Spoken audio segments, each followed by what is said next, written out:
up your business. So don't turn away. Stay here.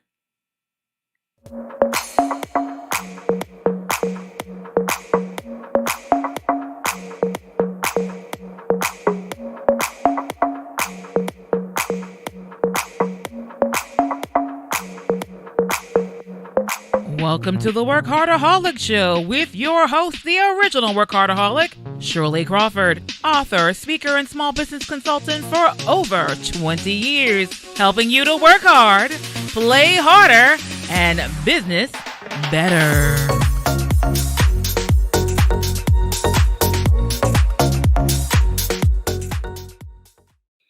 Once again, it's Women's History Month, and the crowd goes wild. Yes, thank you for joining WorkHARDAholics during Women's History Month. Of course, we're going to start off by talking about this most amazing month of March. Okay, so last week we told you about the history of Women's History Month and all those wonderful things, but now we are in the thick of it. The month has begun, and there are lots of wonderful things that are happening. So first and foremost, I'm sure wherever you are in the world, someone's celebrating, and if not, then you should create the celebration. But here in the United States of America, the Smithsonian Museum, you know how they always come through. They're having it's not an event, it's a sight to behold. It's a spectacle. In the Smithsonian Gardens, they have 120 life-size statues. They're all orange. I haven't figured out why that is yet. I don't know if they're made with a 3D printer. I have a feeling that might actually be the case. But, we'll find out more, because I fully intend to take a road trip and go see it. So they have 120 women of STEM all together at statues all over the Smithsonian Gardens. For those of you who don't know, the Smithsonian Gardens are located in Washington, D.C., the nation's capital, or the nation of the United States of America anyway. I think it sounds very exciting. I am really looking forward to going and checking out the exhibit. Maybe I'll see you all there. Also, in terms of Women's History Month, we started sharing with you some of the events that are planned by the national organization that actually tells us what the theme is each year for Women's History Month and for International Women's Day.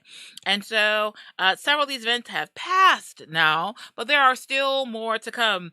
There's a virtual event on the 11th, 16th, 21st, and the 30th. And the 30th is about Justice Ruth Bader Ginsburg. And so they have some other things that are going on. The 11th, 16th, and 21st is about her story. So not just history.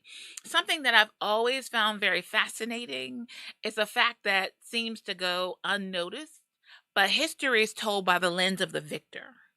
So it doesn't always, and sometimes when you're looking at a war, like right now we're dealing with Russia, Ukraine, all kinds of things that are happening, there are always two sides to every story, but the winner is the one who gets to tell the story.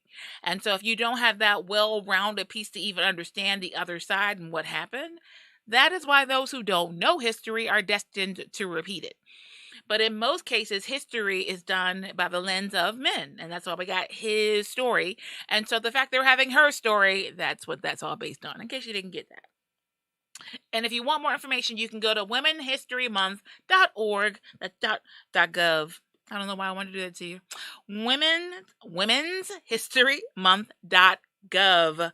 And you can see the schedule of things that are coming up and happening throughout the United States of America, in particular for those that are being hosted out of DC, where this organization is located.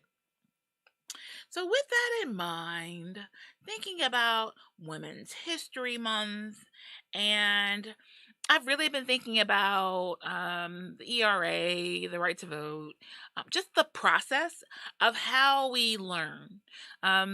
And so even now, we know when we were dealing with racial injustice, like I can't even watch the news some days. It's just a little too much for me. And sometimes we go, how will we ever learn? How will we ever change? How will we ever grow? And so that made me think a lot about teaching in general. For those of you who don't know, which many don't, I originally wanted to be a teacher. For those of you who have been a consultant too, I'm sure you're glad that I didn't, but I feel like I'm still teaching. But originally, that was my heart. That was what I was all about. I wanted to educate and empower children with information that could give them like life changing tools that they could know that they can make an impact in the world. And so, from an academic standpoint, that's considered pedagogy, right? That's just the tools and techniques that are used to educate children. But our word for the week is I don't know why I don't want to say it right. Andragogy. Thank you. I'm so used to saying pedagogy. Andragogy. All right. As an adult student, it's a difference in teaching a child and an adult. So I think about the fact that I was taking I went back for another program in education as an adult. And so it's a whole different story because I'm sitting there going, I don't believe that. I don't need that. And so the thing is that an adult comes to the table with all their baggage, suitcases, whatever, unpack it however way you like. But they come to the table with their experiences, their life understandings, their real life, concerns. Like you telling me I'm going to get an F on a paper if I don't get it in time if I have a sick child, I could care less. It's just a difference. And so when I've really been looking at the very unfortunate news and thinking to myself, will we ever learn? And I wonder to myself, in our efforts to communicate with one another, are we treating the other party like a child and thinking that it's pedagogy? And then we're wondering why we're not getting the right results? Or do we understand that it's androgyny? Androgyny. Andragogy. Can you tell us a new word for me too? We're learning this together, people. Andragogy. There we go. Got it. It's different. And so, but those are the kind of things we have to think about. Even when you are like working with new employees, a lot of times we talk to people like they're kids and we think the way, okay, I'm going to give you an example that I see all the time and it bothers me every single time. All right. So I am in the United States of America, Virginia to be exact. But, I travel. I am used to being the minority in the room, not just being the Black person in the room, but being the only American in the room. Okay. Kind of a thing. Right.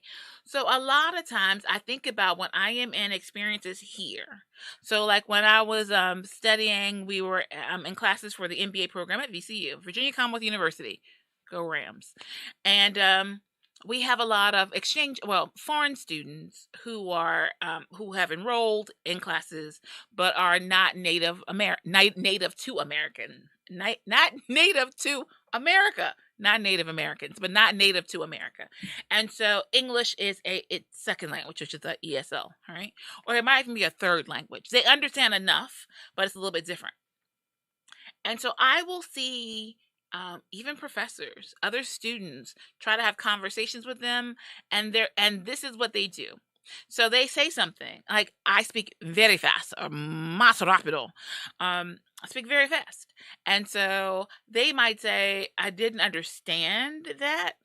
And I have seen so many of my American counterparts that will go, well, what I was trying to tell you, like, why did you, what are you doing? Yeah. Yes. And that is the other end of the spectrum. So that is my least favorite, is when they start yelling at them. Like, do you understand what I'm saying? They didn't say they were deaf. They said they didn't comprehend. Right. And so, or if you think about the fact in the American language, we have so much slang and colloquialisms, which is why we have the word for the week. Right. And we make up stuff all the time. And then we look surprised when someone doesn't get it. So we talk to people who are not native English speakers, not Native American English speakers, as if they are 3-year-olds who are learning, to speak for the first time. Right. So I do believe that we could accept a better andragogy in our relationship with immigrants or other individuals who might not use English as their first language. We could get a lot more accomplished. Just sharing. But even in general, even as we're looking at policies and things that are happening and we're wondering, why don't they get it? Maybe because you talk to them like a child and not like another adult who has their own whole life that they've done quite well with before they met you. That was our sidebar. Okay, we're back. Okay. So, want to share with you all, there are lots of events that are happening for entrepreneurs. And I'm only listing a few, but I really hope that you all will take the opportunity to dig in deep. I want you to dig in deep for the education of it. I also want you to dig in deep for the networking. I teach about networking for introverts because, quite frankly, my social right now, like I'm so tired of socializing. Please don't invite me to anything else. Thank you though, but just right now, I'm so tired of socializing. But it is so necessary and so vital. I think to myself, I got an email. I got an email maybe a couple weeks ago about an opportunity from someone who I had previously reached out to after something they had posted or shared. And I didn't really even give it any consideration. They posted and shared some information. I commented back to give them more information. And then from that, they looked up my information and reached out to me a couple weeks ago about a like really big opportunity. That's the whole thing of connecting, of making real connections and networking. And these opportunities are a great time to do so. You don't always have to wait to be like, oh, well, I want to have a meeting with the governor and I want to have a meeting with the president. There are lots of other levels in between of people who can be much more helpful to you in your process. I'm just saying. All right. So with that in mind, some events that are coming up. This event is being held by the SBSD. That's right. Alphabet Soup back again. So Small Business Supply Diversity.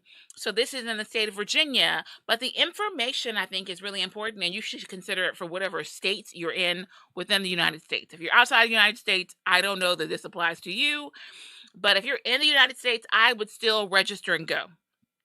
And so this event is all about SWAM certification. Do you all know what SWAM is? Yes? No? Maybe? Small Women and Minority. So if you are a small business owner, a woman business owner, and or a minority business owner, this means you. SWAM certification, oh, I was about to tell you all about it, but that's the whole point of this seminar. I don't have to tell you. All you have to do is register for this free webinar. It is coming up very soon. It's Friday, March 15th.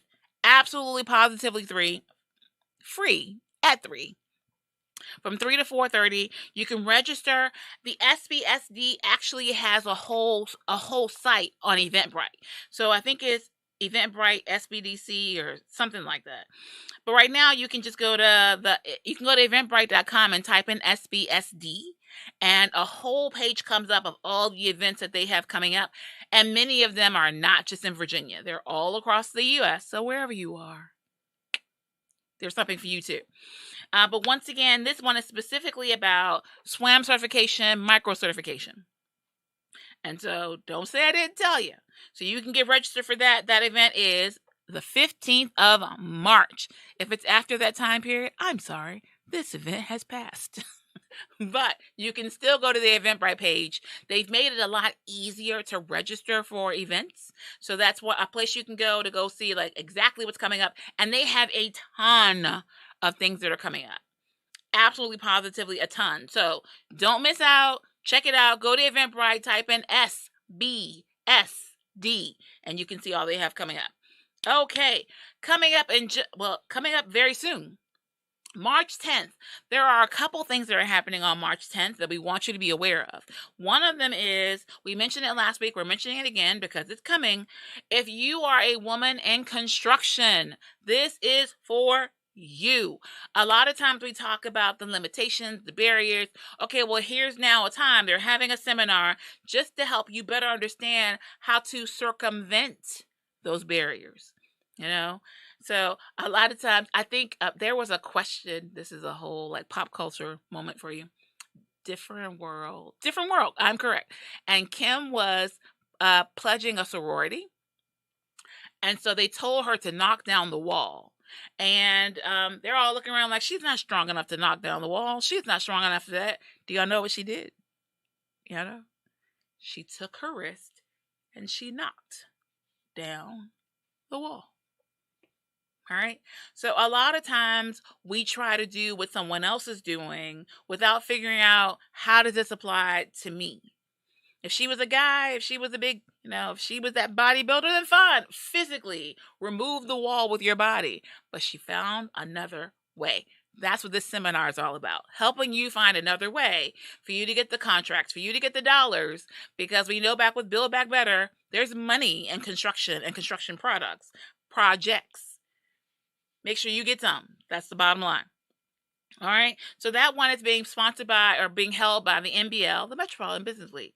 And even if you're not here, I would check to see if there is a link. I know that the person speaking is actually going to physically be here, but I would imagine there's a way to get a link and log on, even if you're in another area, another region. Either way, that's on March 10th. Also on March 10th, and this one is by the SBDC.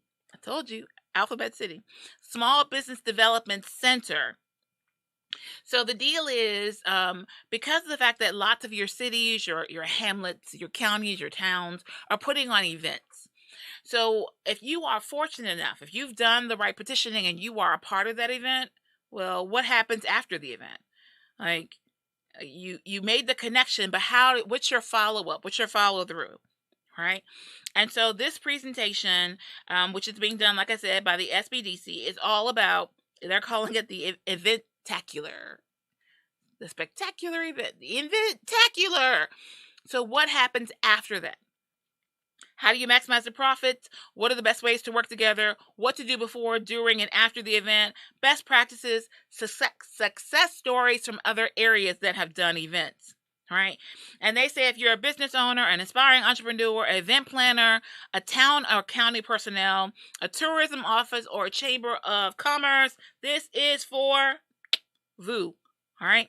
Thursday, March 10th at 2 p.m. So you can go to the construction one for an hour or so, and then, you got a couple hours. And then you can leave early and go to the Eventacular. Or you can see if they have links for both so that you can see the recordings.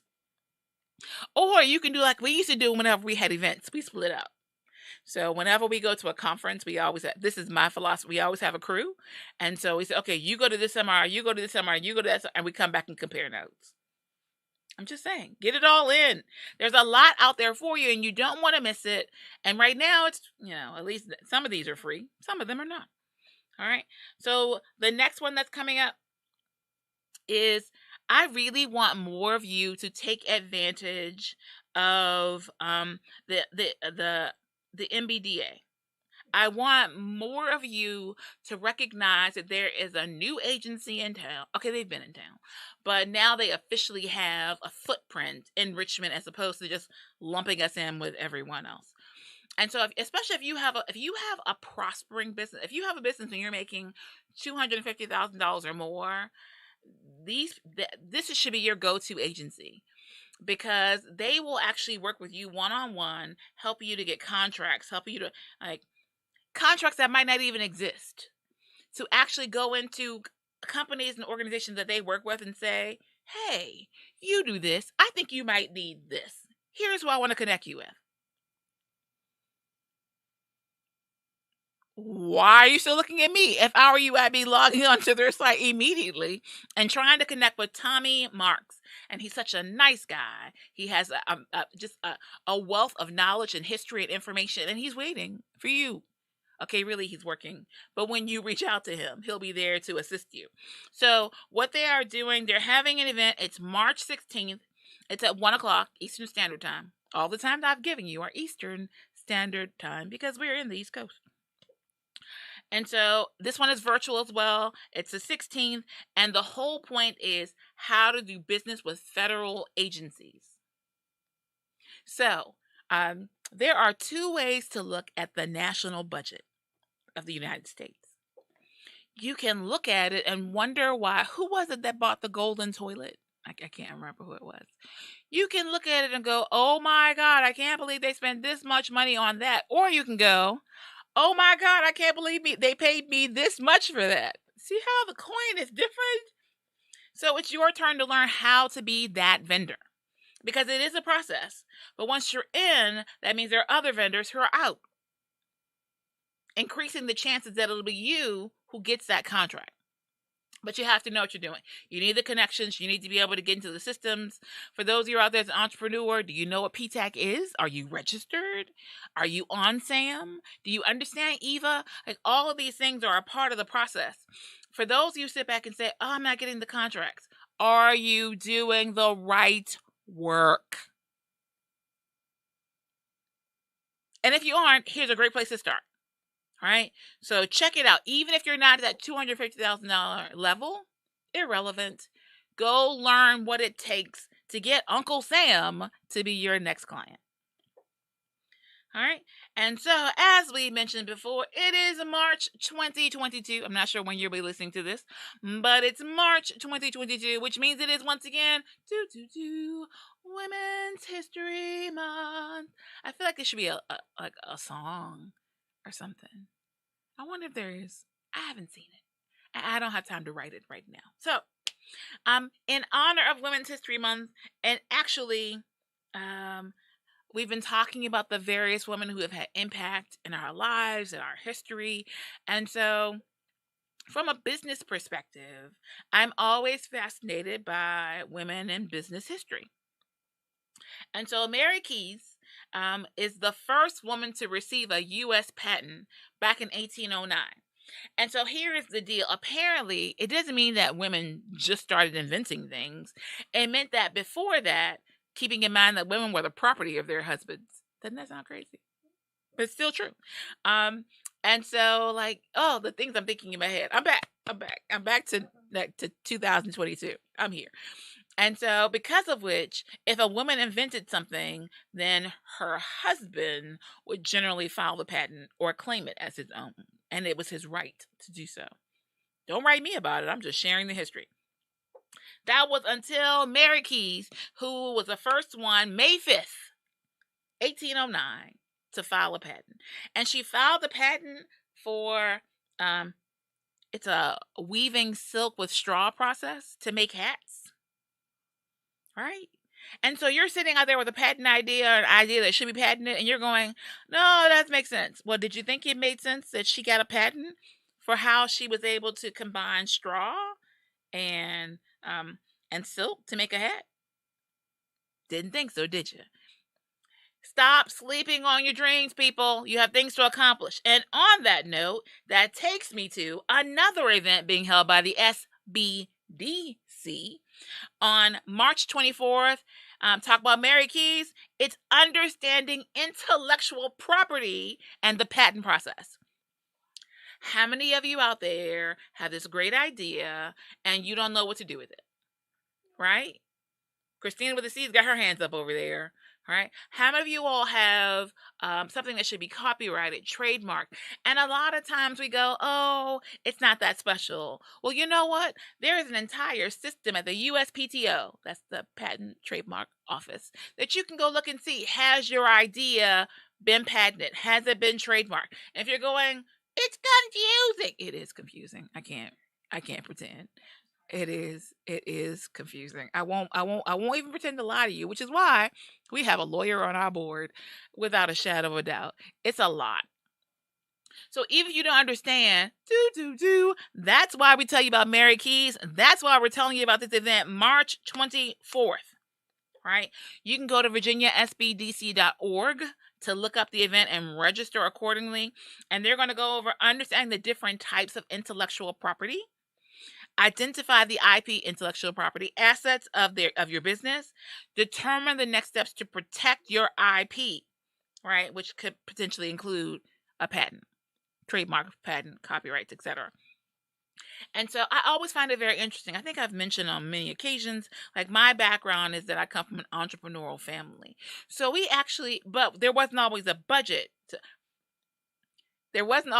for patents and trademarks, etc. So we learned all of the inexpensive ways that could at least hold up in court, if not be what should be happening.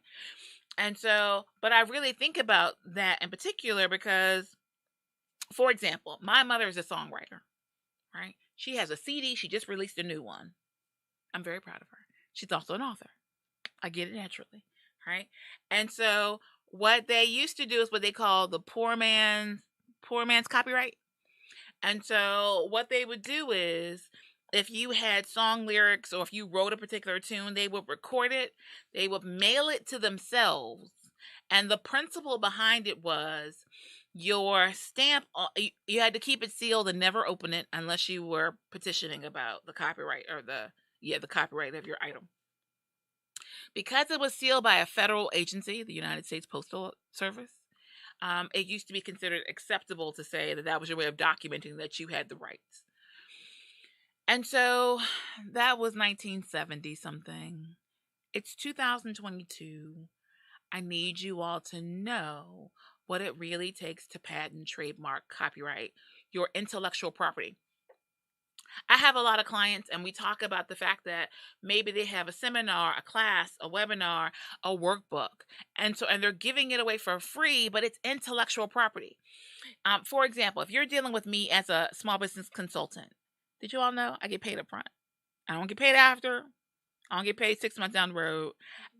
I get paid up front. And the reason that that's the way I set it up now, for some reason, like the amount is too large for you to pay immediately. I might break it up into like 3 installments. But I don't wait to the end to get paid because I provide intellectual property. My thoughts are intellectual property. And so I had a client who I've had, how many bad clients have I had? I had one client that I'll never do business with again. And I have another client, but that I say bad, but not bad meaning bad, but bad meaning good. They're not bad, but they weren't ready, right? So they are a smear on my track record because they still haven't finished their project yet. I had two who hadn't completed their work, one of which I don't think ever will. And I've had to give up. So that's my one failure out of over 25 years of business. I have one absolute failure. And then I have another who is still trudging along with the expectation of getting it done. I believe in you. We can do this.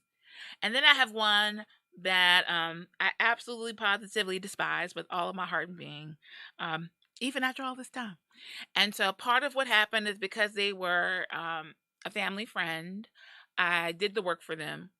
I helped them out. I told them things, and every time I said something, they're like, "Oh my God, I didn't know that." But then when it was time to pay, their statement was, "Well, what did you do really? I could have done that." No, you couldn't have because you didn't know to do it. That it was intellectual property. So I broke down these processes.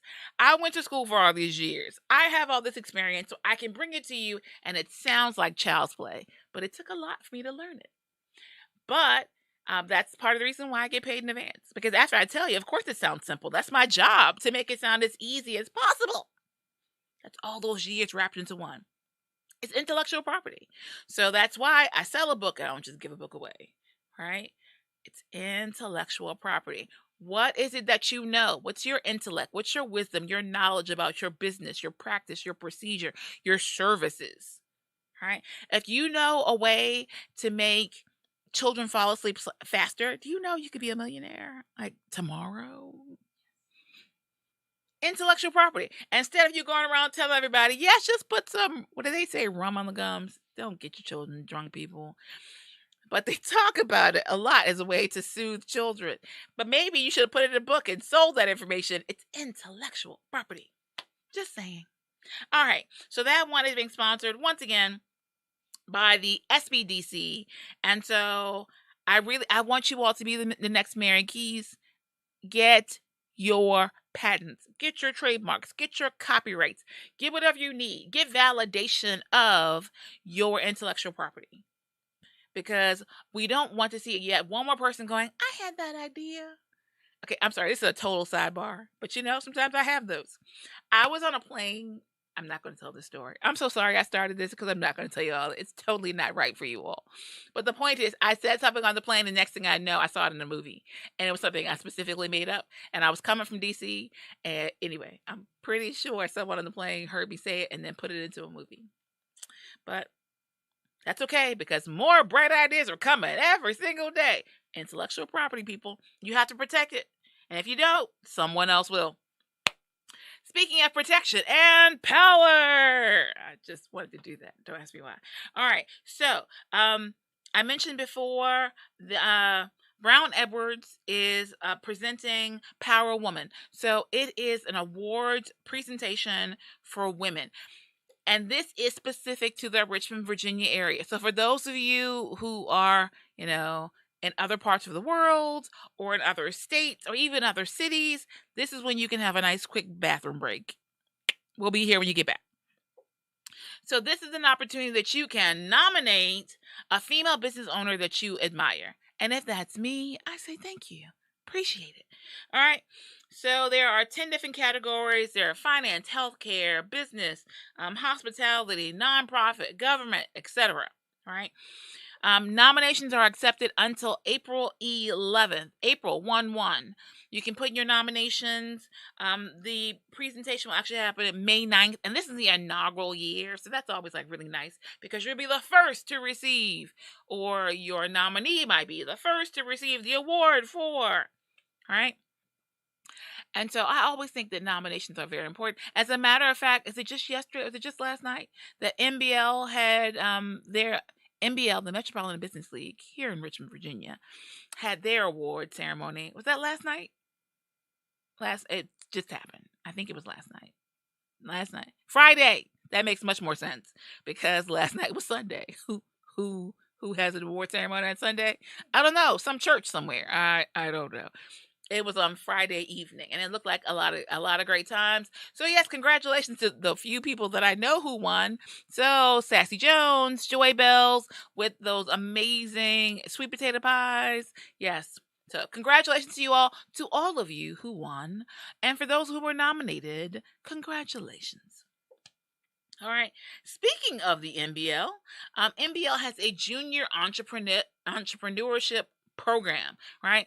So once again, I know I talk a lot, these events anyway, a lot of them are Virginia based, but that's irrelevant in an age of virtual communication, because this next event is indeed virtual. So if you have a mini boss, someone who's always out there trying to tell you you need to give them money to go buy the latest piece of candy or video game, you need to introduce them to entrepreneurship. Tell them to make their own money. Now's a good time to start, and help them do so legally. So the MBL Junior Entrepreneurship Club, right now they have a presentation going called Be About Your Business. All right. And so it's Tuesdays, 4:30 to 6. There were a few that were in February. There's another one coming up March 15th, a couple dates in April, a couple dates in May. And so you can go to the MBL website to look up more information and register your young entrepreneur. I'm trying to tell y'all. So part of the reason why I am a business consultant now is that, as I've always said, I come from an entrepreneurial family. Like, my people worked in order to offset or supplement the business. Although, truth be told, I don't know that I ever saw my mother have a regular job. She's always been a contractor of some sort. And then she and my father had their own business, which is the business that I participated in all the way growing up, which is also why I told you all before, I don't want to go do a paint and sip. I don't want to paint anything. Not ever again. No, thank you. That was called ways to get a paycheck as a child. I have no interest in painting. But that is the backbone of my being a consultant now. So I started consulting. I really started consulting as a kid, and it was because I would see other entrepreneurs or others who were hustlers. I mean, hustling, not in a negative way, but they were getting their hustle on to get income in for their household, and they were doing things that weren't quite right. And I don't mean illegal. I mean, they just weren't doing business as smartly. That's not the word. In the best way. I'm pretty sad that I can't think of the right word to use there. You know how I love words. Okay, but anyway, they weren't being as efficient as they could be in their businesses. They were giving a good service, but they didn't know how to run the business. And see how all these years later, that's who I'm trying to support. People who are great at their product, their service, but they might not really know all there is to know in the background about marketing and LIFO, FIFO, and warehousing and pricing and how to do business with the government. All these years, I'm still here doing the same thing, and I started doing it. I can remember distinctly at 8 years old consulting one of my father's friends who had a business. And I was just like, no, you're doing that wrong. And my parents were like, Shirley, Shirley. And I'm like, but he's not. He's doing it all. He's basically I remember it so well because, my mother was not happy with me. But what I said was true. And now he'd have to pay me for that advice. See, I gave it to him for free. He was like one of my first clients. I'm just saying. So that's another reason why I think entrepreneurship for children is amazing and necessary and vital. And so that way, no matter what, they will always have something to rely on in themselves. And on that note, we're now going to take a minute to hear a word from our sponsors. Thank you, sponsors. Ladies, are you looking to move your office from your kitchen table to a space of your own? Are you ready to take your business to the next level? Are you looking for co-working and community? Well, then come join us at the Women's Business Center, RVA, located at 1510 Willow Lawn Drive, Suite 100, directly across the street from the Kroger at Willow Lawn. Visit us on the web at wbcrva.com or on social media at WBCRVA. When you're ready for more than just office space, come join the WBCRVA. And now we're going to have our social media moment and small business check-in with none other than Socialita. Hey guys, I am back with your social media tip of the day. And today I want to share with you guys something that I think that we all know, but we just need to hear it over and over again, okay? And that's basically to show up for your business. I don't care if that is posting content, going live, engaging with your audience. You have to do all these things to be effective on social media. You want people to know about you and your services and your brand. So make sure that you are showing up for your business, because who else will do it? All right, that's it, guys. I hope that you all have an amazing day, and talk to you all next week. Alrighty then. And speaking of small businesses that we want to spotlight, okay, so for those of you who might not know, I am a part of LMR, Leadership Metro Richmond class of 2020. And as we all say, the best class ever, but in this case, it really is true. And so here's the deal. LMR, and I know that these exist in other areas outside of Richmond. As a matter of fact, there's a pretty long network that LMR is affiliated with. But then other cities and towns, copycats, have their own type of programming as well. And so what happens with LMR is they bring in, when they say diverse, they mean it, group of leaders in the community. And a lot of times people who have political aspirations will also do LMR. It's a networking connection thing. It just is. But in general, these are servant leaders. These are people who have a heart to lead in their communities. And I had people trying to convince me. I tell this story all the time, but I had people trying to convince me to join LMR. When I say for 20 years, I'm not kidding. I mean, literally, for 20 years of my life, people tried to convince me to do LMR. And I was just like, I don't have time for another 10 months. I don't have time for another project. I don't have time for another anything else. And I'll tell you what swayed me, other than the fact that people who are trying to convince me are like high caliber people that I highly respect. Outside of that piece of information, and plus I'm introverted, and who really wants to have one more conversation when you're an introvert? I'm just saying, right? So, but this is what happened. I am always very fascinated with how things work, right? So I'm not always concerned about like being out in front and being seen, but I love to see like how do they do that? Like the Wizard of Oz, I want to see the whiz, like what happens behind the curtain. You can keep the display, like what happens behind the scenes. And so here in Richmond, Virginia, I've probably mentioned this before because it's been like a pet peeve of mine for a long time. They have a habit of starting projects and not finishing them. And so the reason this is, it's perfectly logical, but I'm like, why can't we fix this broken thing? So what happens here is that you'll have city council. Sometimes you have to bring in the House and Senate to vote on things that relate to our city. Okay, great. That you have to have the state weigh in on the city activities, but that's another story. But city council will make a decision. So like right now, what are they trying to figure out now? They're having the conversation about the casino. They've had conversations about the new Coliseum. If you're not here, then you don't understand how sad this all is. So I'm not going to get into that because that would depress me, and you all don't need to see that. Let's stick with like current day reality. Okay. So, for example, there is this place called the 6th Street Marketplace. And so they did all this, they spent all this money to do all these studies to figure out what should be built downtown. So, downtown, right next to the current Coliseum, I think it's shut down anyway. But anyway, right next to the current Coliseum, they built this venue called 6th Street Marketplace, and it was a part of the vision for downtown Richmond. And so these shops and all kinds, and it actually was pretty cool. But it was clear that it was stage one on like a grand scale of things, other things that were to come. But here's the deal: the next city council comes in, and they're like, "Yeah, let's either do another study, or we don't like that concept anymore, or there's no money for that." And so I've now learned about line items for the city. So that's a whole other story.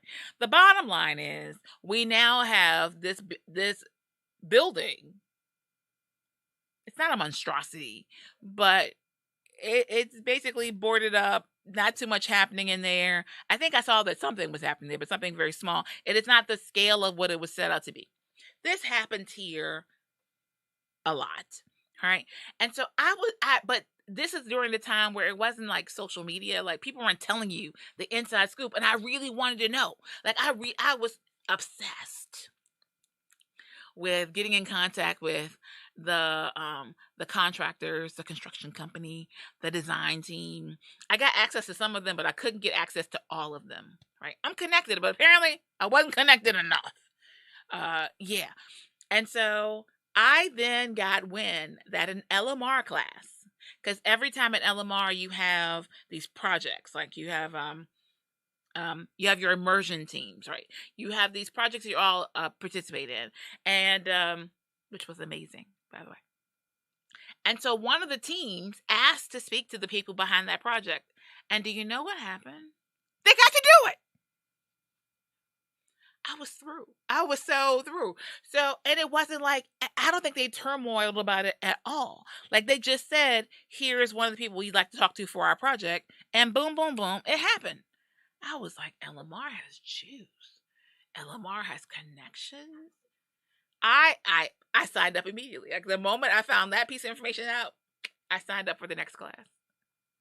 And apparently it's really, really competitive. And they tell you when you apply that be prepared to apply 3 times before you may get accepted. Which is also why when I was accepted after my first application, I actually called and said, "Did you meet it?" They tell you, they're like, I'm like, "I got in. Did you mean?" And they were like, "Yes, we want you." Thank you.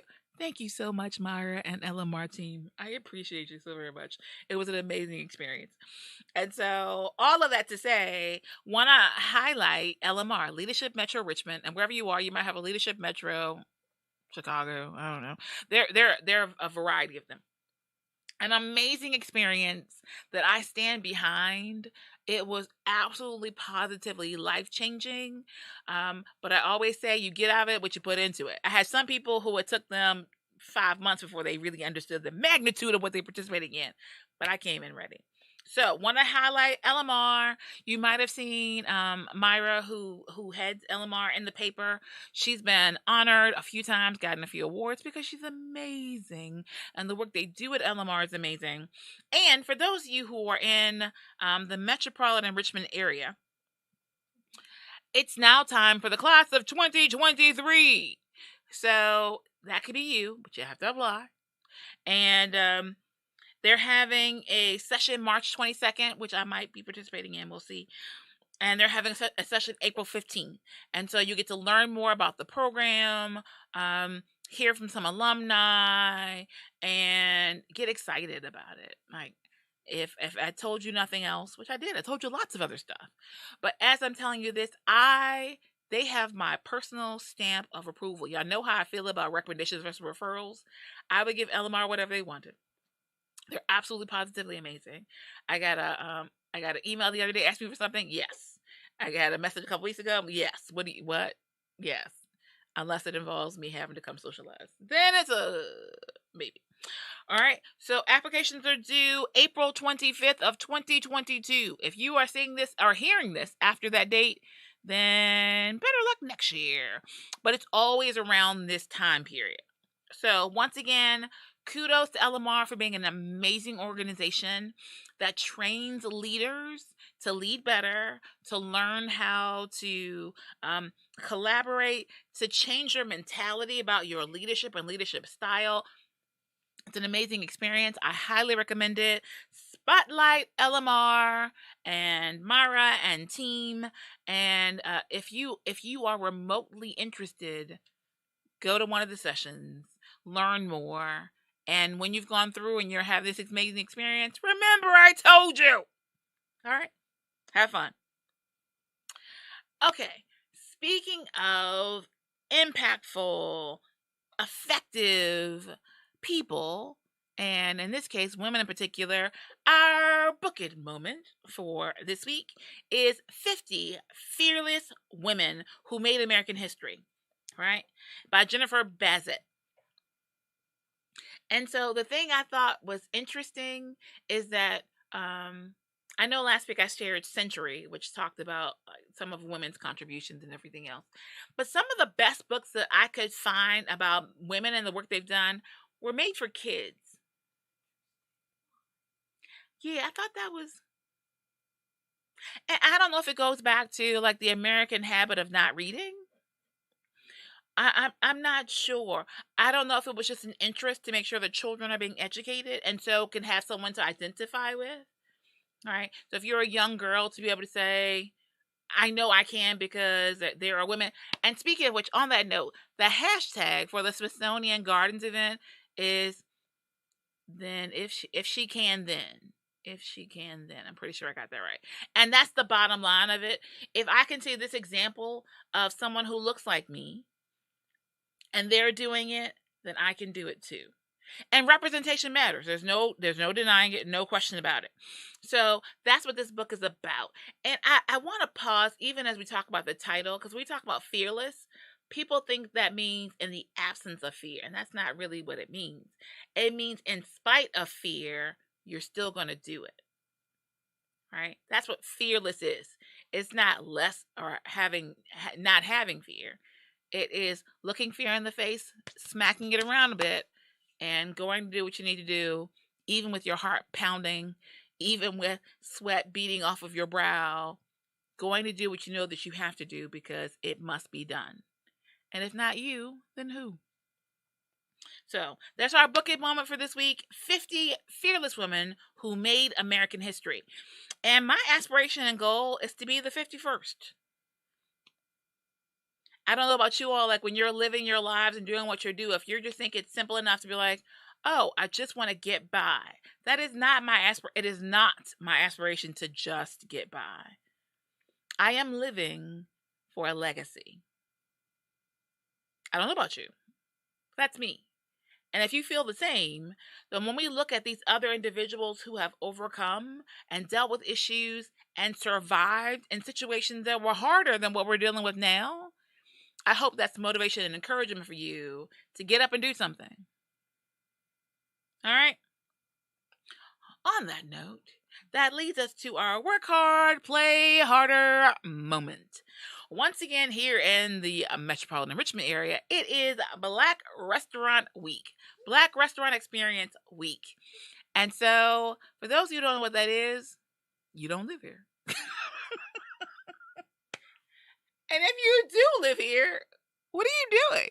So, I often think about, whenever it comes up, I always think about Taste of Chicago. For those of you who've ever been to that event, it's one of my favorite. I love Taste of Chicago. I do. But this is Richmond's version. So what happens is that normally your African American owned restaurants in the area kind of come together, and they offer, of course, they'll offer specials, but the real bottom line is it's a reminder to you to go try some of these amazing dishes. And so there's even, like, it's not a bingo chart. I just want to call it a bingo chart. But there's like a checklist so you can see, like, of all the restaurants, like, which ones have you gone to. So I started off my Black restaurant experience week, and I went to, I mean, someplace I've been before. I went to Family Secrets, which is in the Brook Hill Azalea Shopping Center, and it has such an amazing history. Like, on the walls, there are pictures of the owner, Reggie, and, like, Faith Evans, and I don't want to make up names, and P. Diddy and other people that they've served food for, and it's all kinds of things, Chris Brown, etc. It's an interesting little wall collage. And so I just felt, and I've been there before. I used to go all the time, and I hadn't been in a while. So I was glad that this week reminded me to go back and support. There was also this past Sunday, they had food trucks in Monroe Park, I'm pretty sure it was, and they had artists performing. So here's the thing, you want to go check it out, because the funds are actually being used to support the Urban League of Greater Richmond Young Professionals. Always talking about those junior entrepreneurs, younger entrepreneurs who are up and coming, to give them the tools that they need. So you can go check it out. And there are I don't think I'm going to get to make it to all of them this week. But the bottom line is, as it was said to me once again, you can have the Black restaurant experience all year round. You don't have to wait for this week, but this week is a great time to highlight it. And so I am trying to get into the places that I've been meaning to go to and haven't been to yet. And this week they're doing all kinds of things. They have food, of course, happy hours. They have poetry at some places. There's a gospel event at another. There are mini concerts.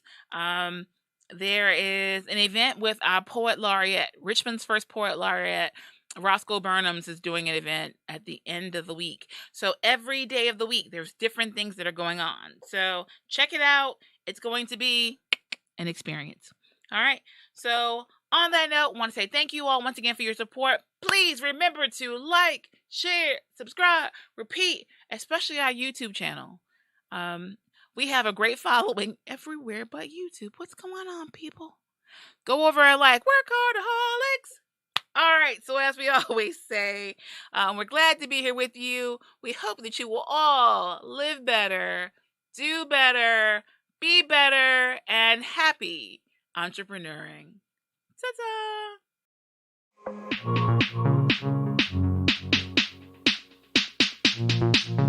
Like, share, subscribe, repeat.